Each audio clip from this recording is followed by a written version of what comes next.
Tiong Bahru is where old school vibes meet trendy cafes and indie shops. Join Renjie and me as we explore its must-visit spots, from the iconic bakery to the buzzing hawker center, perfect for a breakfast. So RJ, Tiong Bahru, Yes. right? That's how it's said. Tiong Bahru, yes. Tiong Spot Bahru. on. Now we're talking about neighborhoods, right? And this episode is going to be just about that. So help me locate it on a map first. So Tiong Bahru is kind of its own little thing. Okay. It's technically west of center, so it's city fringe. Again, a very old part of town, and it's like if you were to take a taxi from Orchard Road, it would take maybe like 10 minutes tops. Okay, right? easy. One of the greatest things about Singapore is Nothing is more Nothing than is far, I yeah. know. And I always say it as if it's very close, but like I say, everything is that close. Yep, that's true. Anyways, it's a residential neighborhood that has become very buzzy over time. And I think of it as Singapore's OG like cool district. It was the yeah. first, Why do you say that? Because when we were discussing this Yes. earlier, you kept saying that this is one of the coolest neighborhoods. This Yeah. is what. Yeah. So why, Yeah. why is that? So why it's cool is precisely in its residential character, right? Okay. It started off as Singapore's first public housing estate, and so all of the buildings are this beautiful Art Deco kind of very streamlined vibe from the 1930s, right? Yeah. And they're apartment blocks, low-rise, spread out over an entire area.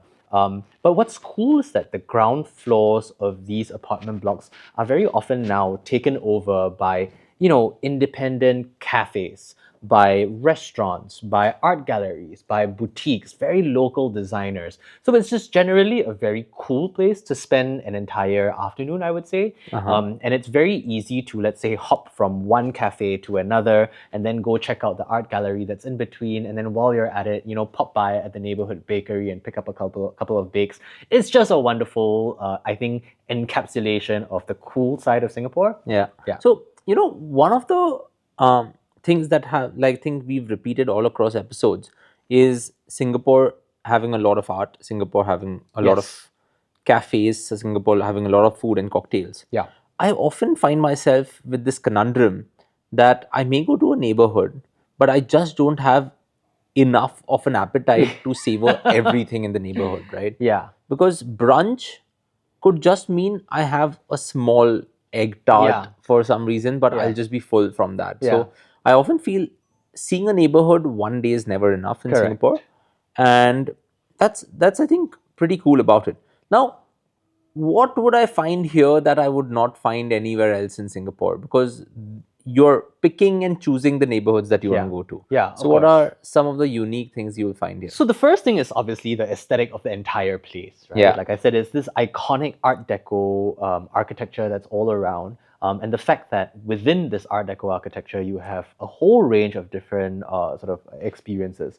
But one really cool thing that I always, bring people to is this place called Tiong Bahru Bakery. And again, it's at the corner of one of these iconic Art Deco buildings. And Tiong Bahru Bakery is now all over Singapore. It's a chain, but it started there, and it's essentially taking very, very French, I guess, baked goods, so croissants and pastries, quinamons, but really infusing a very Singaporean character into them. And so, for instance, whether it's like a salted egg brioche, for instance, Yeah. or a black sesame quinamon, these are kind of the in my mind Sunday morning bakes that I always go for, because this area used to be around the corner from where I used to stay. So I would go there every single weekend, and I had a little bit of a routine where going to Tiong Bahru Market was always one of the things that I would do. And Tiong Bahru Market is directly across from Tiong Bahru Bakery, and it's the hawker center that you find in the middle of And the hawker center is also called Tiong Bahru Hawker It's Center. called Tiong Bahru Hawker Center. And there are very unique dishes that you find here which are better than anywhere else. Right? Yes. So what's interesting about Tiong Bahru Hawker Center is, first of all, that it has one of the highest concentrations of Michelin Bib Gourmand street food stalls. But independent of Michelin Bib Gourmand, whatever other sort of listings, it's just very well known locally for having really excellent versions of a specific dish. So for instance, there is a stall in the hawker center called Lor Mee 178, and it's stall number 178, and they sell Lor Mee, which is a kind of thick, starchy noodle that's very Hokkien, very iconic, to the cuisine of the Hokkiens in Singapore.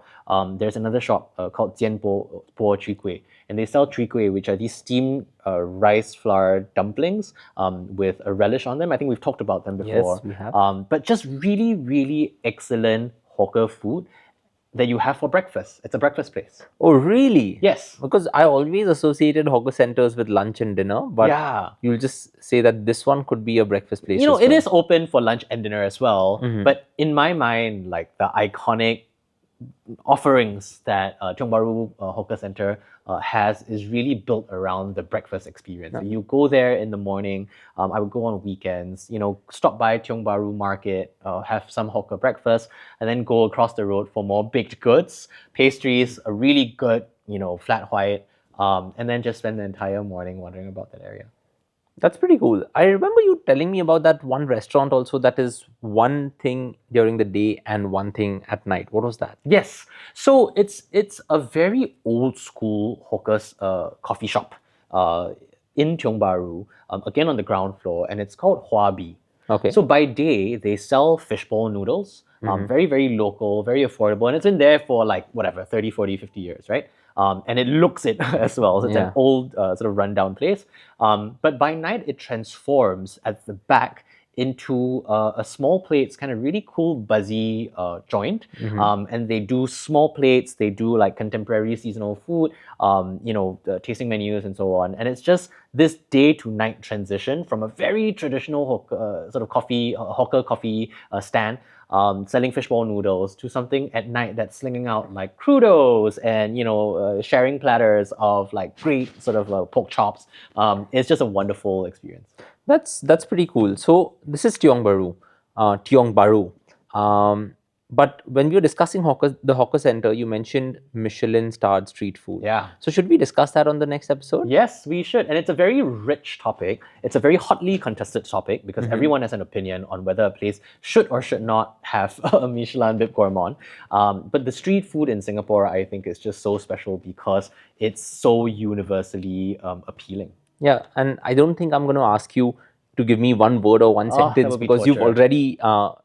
already told us about Yeah. it. So in the next episode, let's discuss this and dive into food again because Yes. we've done that many times on this series. But I would love to dive into the Michelin-starred street food or Michelin Bib Gourmand seafood in Singapore. Yes. Awesome.